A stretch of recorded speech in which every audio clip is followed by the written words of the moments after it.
félicite pour la qualité des photos et de ce qu'on a pu voir.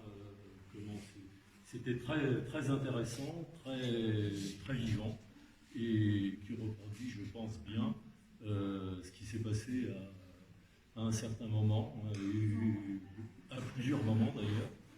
Voilà, et donc c'est vrai que c'était très touchant et que c'est une très bonne chose que vous tourniez dans les différentes communes pour donner ce type de témoignage. Muchas gracias. Merci, monsieur le maire. Peut-être que vous avez quelque chose à commenter par rapport au documentaire ou par rapport à ce qui se passe actuellement quand on est sur des questions ou des interventions. Sí, porque vaig parlar català, perquè jo soc català del sud i som viscut el 1er d'octubre per cert d'haver portat boletins a Catalunya del Sud i vaig dir quelcom que aquí el documentari que ha passat ara me posa un poc d'estret perquè s'ho ha reviscut aquell dia i tinc soc a punt de plorar perquè per dues coses. Una cosa perquè hi creï un munt i pensava que la República Catalana actualment seria en posta. I una segunda, plovi, perquè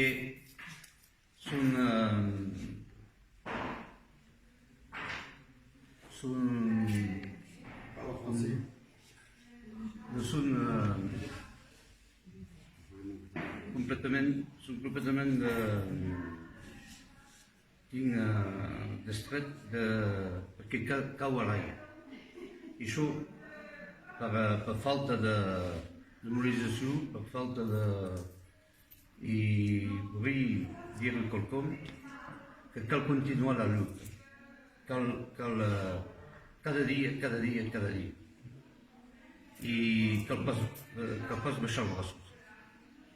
Perquè és una cosa important. Se cal pas deixar fer per gent que són feixistes, per gent que són d'extrema dreta, per gent que són de partits que volen destruir un país i destruir la gent. Merci. Gracias. Pour votre intervention. Alors, en breton maintenant. Non, parce que je suis breton, certes, à 100%, 110% même. La diversité linguistique, c'est bien. Non, mais tout le monde sait que la Bretagne, linguistiquement parlant, est divisée en deux. La Basse-Bretagne qui parle le breton et la Haute-Bretagne, la Bretagne-Gallo qui parle le français. La frontière linguistique a été fluctuante, mais enfin bon. Bon, moi non, c'était deux petites questions informatiques qui ne méritaient peut-être pas d'être vidéo, machin chose. Hein. Oui. Bon, les urnes qui ont été confisquées par la Guardia Civile, qu'est-ce qu'elles sont devenues, ou tout au moins les bulletins, évidemment. Et, première partie de la question, au cas où ces bulletins de vote auraient été détruits, est-ce que ça a pu éventuellement avoir des incidents sur les résultats du référendum? Eh bien, en fait, tout a été enregistré au niveau informatique. Donc, mais c'est vrai que comme pendant la journée, il y a des urnes, il y a des bulletins de vote qui ont été embarqués par la Guardia Civile, il est possible que certains votes n'aient pas été pris en compte. Mais je crois que beaucoup ont été... en tout cas, les votants ont été enregistrés, mais c'est vrai qu'après, les résultats... Mais ce qui s'est passé, c'est que les Catalans du Sud ont eu la possibilité de voter dans n'importe quel bureau de vote. Oui, mais donc quand ils ont été embarqués, c'est qu'il y avait des gens votés qui étaient rentrés à la maison et qui ne sont pas... Bon. C'est sûr que... Mais bon, à peu près c'est 2 200 et quelques mille personnes. Sur ces millions de votants possibles, c'est presque 50% de la population qui a voté, 40 et quelques pourcents, 44, 45% qui a voté. Malgré que dès le matin, on leur disait aux gens que s'ils allaient voter, ils prendraient des coups de matraque, parce que tout avait été filmé, donc tout était au courant. Et ils sont quand même allés voter, il y a 44% à peu près qui allaient voter. J'imagine que si ça s'était passé dans des conditions normales, il y aurait beaucoup plus, bien sûr, de votants. Là, vu la situation, il y a eu aussi des gens qui sont allés voter non. Oui. Il y a eu à peu près 4 ou 5%, je ne sais plus, ou 3% de votes contre l'indépendance. Mais ils sont allés voter quand même. C'est-à-dire qu'ils n'étaient pas pour l'indépendance, mais ils étaient favorables à la démocratie, ces gens-là.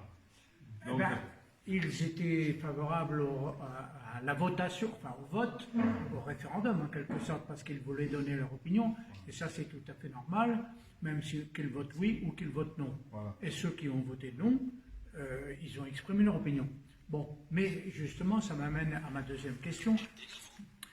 Qui avait le droit de voter? Parce que tu parlais, je suis breton, oui, nous avons notre problème, nous en Bretagne, de la réunification de la Bretagne, que la Loire-Atlantique revienne en Bretagne, dont elle a toujours fait partie.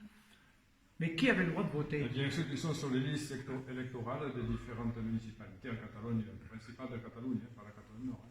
Mais alors, un Catalan de l'étranger, si l'on peut dire, mais moi qui suis breton et qui habite en Catalogne au nord, alors j'aurais pas le droit de voter en Bretagne. Non, mais comme en France, un Français qui est à l'étranger peut voter en France. Eh bien, en Catalogne, c'est pareil. Hein, quand il y a des élections autonomiques, les Catalans à l'étranger votent. Est-ce qu'un Catalan de l'étranger pouvait avoir le droit de voter au référendum? Il avait le droit de voter, mais bien sûr l'État espagnol a tout fait pour entraver ce droit. Et le ministre des Affaires étrangères, c'est Roumel, conseiller de l'extérieur, c'est Roumel qui a appelé les Catalans étrangers à voter pour le référendum. Il votait au consulat en prison. Et ils votaient par correspondance. Par correspondance, parce que j'imagine que s'ils sont allés voter au consulat espagnol...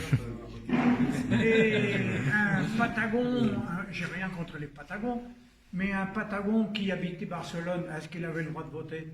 Eh bien, comme il n'est pas sur les listes électorales, s'il est sur les listes électorales, oui. Tous ceux qui étaient sur les listes électorales pouvaient voter. Donc un Madrilène pouvait très bien voter à Barcelone. Ah non, il fallait qu'il soit sur les listes électorales en Catalogne. Ah oui, bien sûr. À Madrid. Oui, Quelqu'un qui est d'origine madrilène et qui vit en Catalogne pouvait voter, oui, bien sûr. Voilà. Je trouve pas ça bien normal. Ah oui. Comme les habitants majeurs inscrits pouvaient voter. Mais alors, il a loué un studio depuis un mois, il a le droit de voter? Ah oui, à condition qu'ils soient inscrits sur les listes. Voilà, inscrits sur les listes électorales. Après, voilà. Mais oui, heureusement, parce que s'ils votent que les Catalans, c'est 100% pour l'indépendance. Ben oui, ils sont chez eux. Quand on vote en Catalogne Nord, on prend les listes électorales nord et est. Moi, j'aurais pas le droit de voter? Mais si, je voterai pour. Le référendum commencera à Rodez, alors on pourra faire comme ils ont fait à Reis-de-Moon. Ça a commencé à Reis-de-Moon, vous avez vu les premières photos, ça se passe à Reis-de-Moon, c'est le consulte populaire de Reis-de-Moon en 2009. C'est de là que tout commence. On peut commencer à Rodez, un référendum, pas pour l'indépendance, mais déjà peut-être pour un nom pour ce département, peut-être pour un peu plus d'autonomie, un peu plus de reconnaissance de la langue, etc. Un référendum, quelque chose de nouveau statut. Voilà, quelque chose d'acceptable parce que sinon encore on va se prendre des coups de matraque à Rodez, ça serait un peu dommage.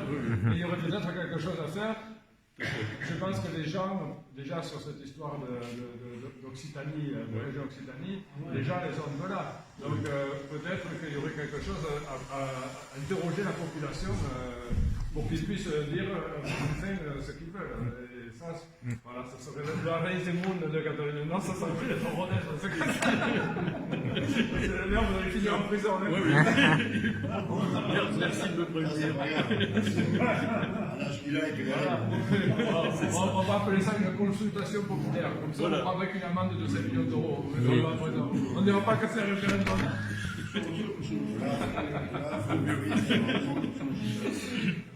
Donc voilà, mais je vous remercie en tout cas de nous avoir accueillis à Rodez.